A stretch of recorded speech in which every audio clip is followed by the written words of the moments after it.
চলছে চলবে যতক্ষণ পর্যন্ত ওয়াকফ বিল প্রত্যাহার না করছো আমাদের এই আন্দোলন চলছে চলবে যতক্ষণ পর্যন্ত এই আইন আমাদের থেকে অবস্থা করবে আমাদের এই আন্দোলন চলছে চলবে আইন যতক্ষণ পর্যন্ত তুমি অবস্থা করবে আমাদের এই আন্দোলন চলছে চলবে যতক্ষণ পর্যন্ত আইন তুমি অবস্থা করছো আমাদের এই আন্দোলন চলছে চলবে ভারতবর্ষ থেকে যতক্ষণ পর্যন্ত তুমি এই আইন তুমি অবস্থা নিচ্ছ আমাদের এই আন্দোলন চলছে চলবে আরে অমিত শাহ দিল্লি তুমি মোদী সরকার তুমি আইনকে তুমি वापस নাও আরে আমাদের এই ওয়াকফ বিলের আইন তুমি মোদী সরকার वापस নাও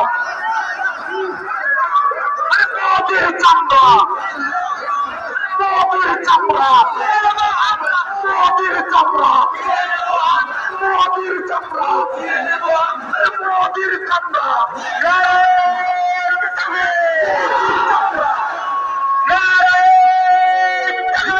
হ্যাঁ, যে ডেপুটেশন দিয়েছি ওলামা সমাজের পক্ষ থেকে মৌলানা তাসির সাহেবের ডাকে সর্বপ্রথমে আমরা সারা পেয়ে আমরা এত বড় জমায়েত হয়েছি।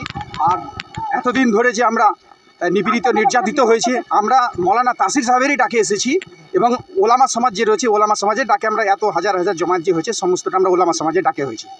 আর আগামী দিনে ইনশাআল্লাহ এই আলিম সমাজের নেতৃত্বে আমরা বিভিন্ন ধরনের বিভিন্ন জায়গাতে আমরা আন্দোলন করব। এতে যদি দিল্লি যেতে হয় আমরা দিল্লিও যাব ইনশাআল্লাহ।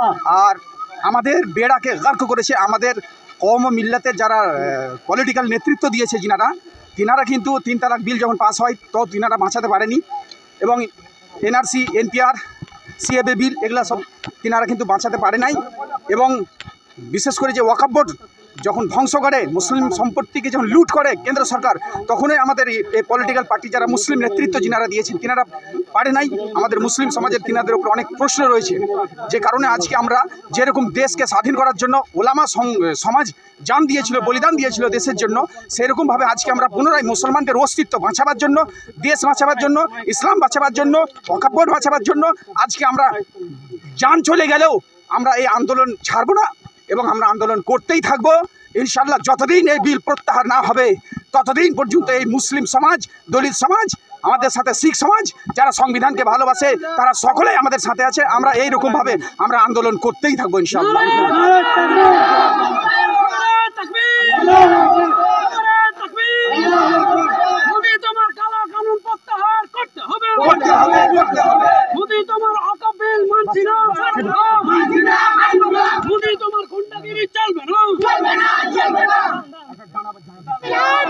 কালা আইন মানব না মানছি না কালা বিল অবিলম্বে প্রত্যাহার করতে হবে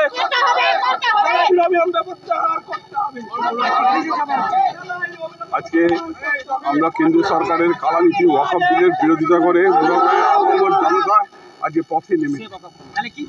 কি ভাবছেন এরকম ভাবে জনগণ যদি রাস্তায় নামে তাহলে কি ওয়াকফ বিলের বিরোধিতা করলে ওয়াকফ বিল বাদ করতে না, আমরা যখন অনেক সংগঠন এবং অনেক ব্যক্তিগতভাবে এবং কোনো দলে তারা সুপ্রিম কোর্টে কেস করেছে এবং যখন সুপ্রিম কোর্ট যখন আমাদের এই যে চারিদিকে দেশের সমস্ত জায়গায় ওয়াকফ বিল নিয়ে যে বিরোধিতা চলছে মুসলিম সেন্টিমেন্টটা তারা দেখবে, তারা সুপ্রিম কোর্টের জাজরা দেখবে অনুধাবন করবে এবং আশা করি আমাদের পরে একটা রায় দেবে।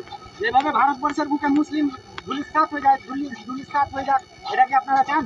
কোনোদিনই না, তাই জন্যই তো আমরা এসে হাজির হয়েছি। আমরা আজকে দেখছেন না বুড়ো মানুষ শুধু আমাদের সম্প্রদায়ের নয় সমস্ত ধর্মের মানুষ তারা পথে নেমেছে। তারা চায় শান্তিপূর্ণভাবে হিন্দু মুসলিম সবাই একসঙ্গে সহাবস্থান করুক, দেশের উন্নতি সাধন করুক।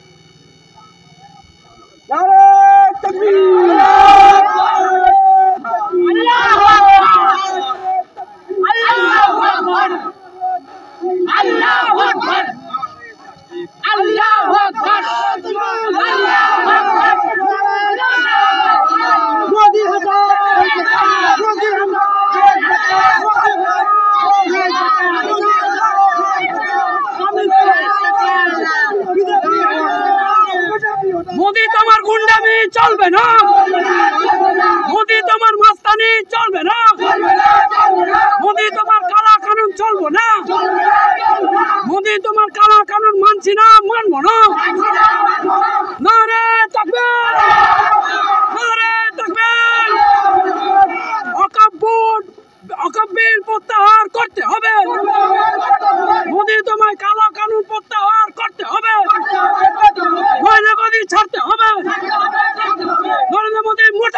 মুর্দাবাদ, অমিত শাহ মুর্দাবাদ। মোদি তোমার কালা কানুন মানছি না, মানবো না।